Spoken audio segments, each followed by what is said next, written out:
بسم اللہ الرحمن الرحیم، السلام علیکم یا رسول اللہ وعلی آلہ و صحابہ یا حبیب اللہ۔ میرے جتنے بھی احباب یہ ویڈیو دیکھ رہے ہیں ان کے لیے میں کھانے کے کچھ آداب بتانا چاہتا ہوں۔ کھانے کا طریقہ کیا ہے؟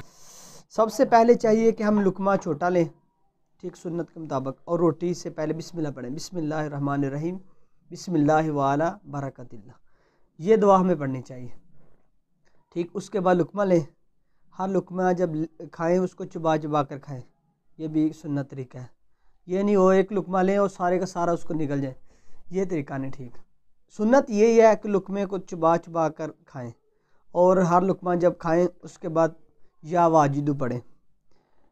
تو یہ پڑھنے سے بعد علماء سے سنا گیا ہے کہ یہ جو روٹی کا لقمہ ہوتا ہے وہ پیٹ میں جا کر نور بن جاتا ہے، تو درمیان میں پانی پئیں، شروع میں پانی پئیں، یہ سنت طریقہ ہے، ٹھیک ہے مان گانا۔